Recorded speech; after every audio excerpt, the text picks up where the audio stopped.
I got me a little Oilers jersey too, by the way. Just throwing it out there.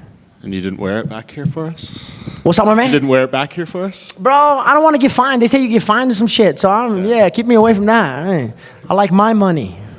Yeah, you might get some extra money for that finish. Hey, I hope so. Man, I like you. See, throw it out there. Throw it out there in the universe. That's what I'm talking about. For sure, man. Did you feel like that was a path to victory for you in this fight against Jack? My jiu-jitsu coach did. Not me. I feel like I just go out there and try to do my thing. Obviously, I can put my grappling with anybody, to be honest. There's some guys that I'm like, okay, like, let's definitely keep it on the feet, right? But I felt like he thought I'm still the same as I was in the old first run of the UFC. Like, my grappling is day and night. Like, this version will kill the Youssef 1.0. Like, I'll tell you that right now. But, yeah, I feel like for my jiu-jitsu coach to tell me that and saw that, and it was like his head and arm was always like, his arm always like gets out like this. He wants to freak out and get out that way. So as soon as I locked it, I jumped on it and just went from there. So yeah, that was definitely the path of victory as well. Are you surprised that knee didn't put him out? That was clean. Bro, I feel like I had bad luck with that shit, man. I feel like I throw the knees every time. Like my face was gonna be shocked. I was gonna stop for a second, but I was like, oh, it's over. But I was like, no, he's ready to come up. And I was like, fuck. I was like, yeah, that would have for sure been guaranteed 50 G's. But man, my knee's still hurting from that. Yeah, it was good nonetheless. 3 finishes this year. It's been, I guess, picture perfect second run in the UFC so far. Could you have dreamed it up better? Is this what you expected? No, I definitely, this is what I expected. This is the pressure I put on myself.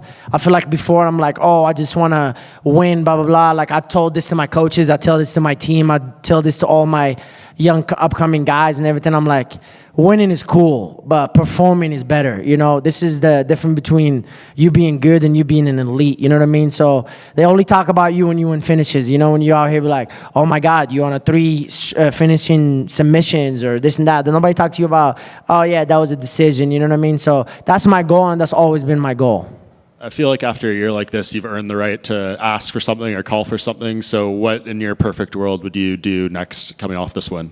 Man, I've been calling all these guys. I called Barboza. I called Alex Caceres. I called all those guys. You know what I mean? I feel like I said in the media before, like just a few seconds ago, I was like, my goal is to headline a card in 2025. And I feel like I'm on the path of doing that, you know what I mean? So I will keep doing what I need to do to earn that spot, and my time will come. You know, I feel like before I wanted to rush everything, you know, I'm like, oh no, let's give me the top 15 now. If they don't want to give me top 15, no problem. I will show you guys and I'll show everybody that I deserve the top 15, and I will get there. What are the chances that card you could headline could be in Morocco?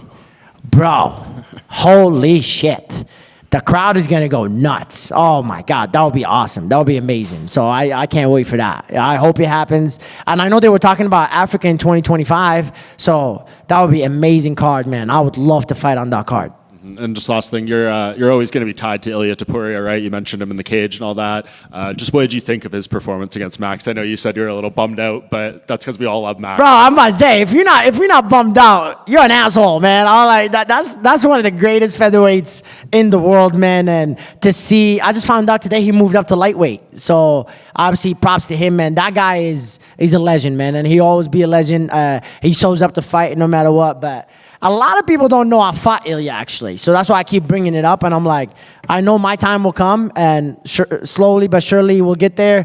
But yeah, man, that guy he's on a different level right now, man. That guy is unstoppable. You got to give where props go, and he's on the elite level right now. So we gotta keep it elite to get to that matchup. You can't just be like, oh yeah, I won a decision. No, you gotta show up, because he's showing out. You know, to knock out a guy that's 30 fights deep, that's never been knocked out or anything. So that's amazing, man. Like that, yeah, I give props to that. Give that man more than 50 G's for that fight. He said it, I agree with him.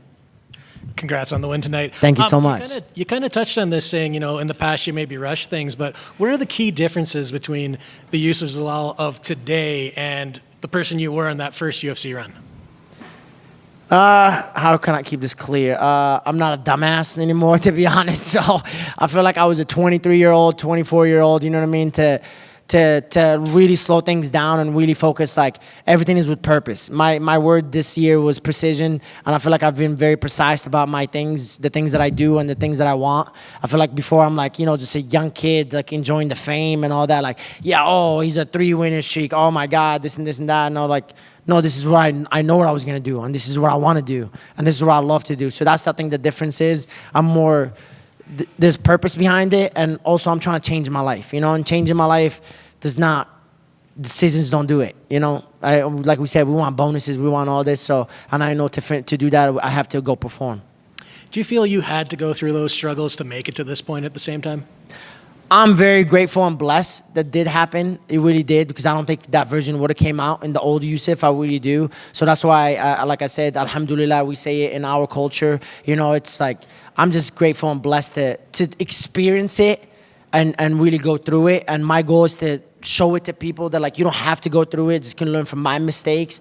You'll be amazed how much things all changes if you look at yourself in the mirror and really be honest with yourself. I feel like in this game we always be like, yeah man, like I did good, like I could have good, like nah man, like you're gonna be your biggest judge, you know what I mean? You're the one who's gonna be the one looking at yourself. You're the one who go at night and like, yeah, I fucked up that fight, this is what I did, and without anybody knowing it, you know what I mean? So that was the biggest thing, to be honest. The last one for me, you mentioned getting the Oilers jersey. You called them out in the cage, which is pretty cool.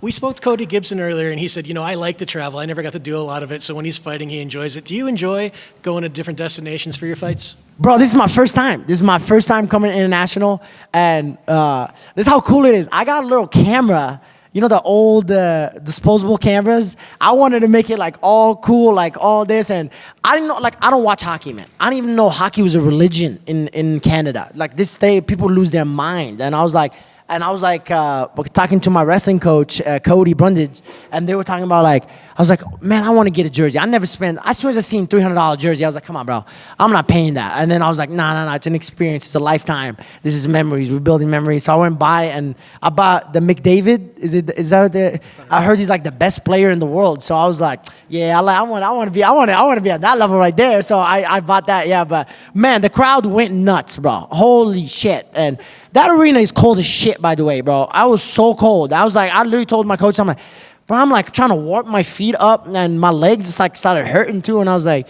I don't know how you guys do it, man. How you loving the weather this morning?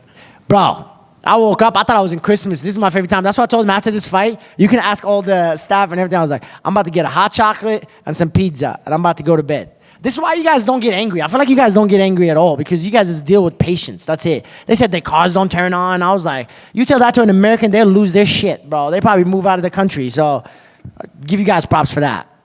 Congrats. Youssef, look, obviously, I feel in your first UFC stint, you fought well. You just didn't get the results. Maybe came across a couple of guys that maybe were a bit too soon for you. Was it the thing about fine-tuning your game on the regional scene before you got that call back to the UFC?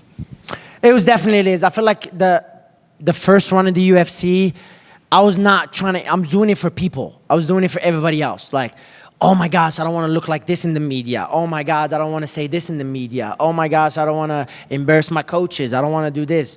I'm doing this for me. And that's what's most important. And I think that's the biggest change when it hit, especially going to the regional scene. You go like, oh my God, you fight in front of thousands of people and millions of people to like 150 people. You know what I mean? And you be like, you get humbled quick. You know what I mean? So it tell you really how bad you want this and where you want to continue or not. So that was the biggest thing. And to have that and really go through it, it's an honor to myself, and like to really go through that and experience that, and I'm very blessed and grateful for that. I would imagine there was a couple of dark times during those days. Oh, it's probably one of the worst 3 months of my life. It really is. It's like it affected my personal life. Like just all I kept thinking about was just fighting. Fighting was my life. Fighting was my life, and now I'm like, fighting, sure, like I do fighting, but I might wake up tomorrow and not even fight again. You know what I mean? So this is why we enjoy the victories that we have and enjoy the wins that we have, because this might not come ever again. You know what I mean? So that's the things I look at now. And I feel like before I was just looking at ahead. I was just looking at the future. Oh my gosh, I can't wait to win this one. I can't wait to do that. Your time will come and you get to celebrate even better. You know what I mean? When you get to actually go do it instead of just, oh yeah, I'm going to, no, like this is what I want. I mean, you're coming back. You're not just winning. You're finishing fights. You're being super impressive again. I mean, I look back at the Sean Woodson loss. Is that a win you'd like to get back? Oh yeah, I know Sean Woodson is up there too, ain't he? He's up there. He's fighting in Tampa though, right? Leave so. Yeah, he's fighting Fernando something, right? Yeah. He's a nice kid, by the way. Both of them are nice kids. Both of them are awesome, man. Yeah, man. I by the way, that was a close fight. You could have gave me that fight as well. So for me, it's like, and that version it's not a good version for me. So I tell you, like, you guys wait. My time will come. I promise you that, and you'll see what I'm gonna do in the 2025, inshallah. You gave a shout out in the octagon to the King of Morocco. Are you close with him? No, I want to get close to him, man. I was like, I heard he's going through some health problems, you know, and I feel like I represent Morocco, obviously, and I represent all the kids in Morocco. And for me, I want to give opportunities to these kids. And man, they opened up so many MMA gyms, and UFC gym is open in Morocco as well. So it's definitely MMA is growing, and let's keep it growing. Nice one. Thank you. Thank you guys. I appreciate you guys. Thank you guys. Appreciate you guys.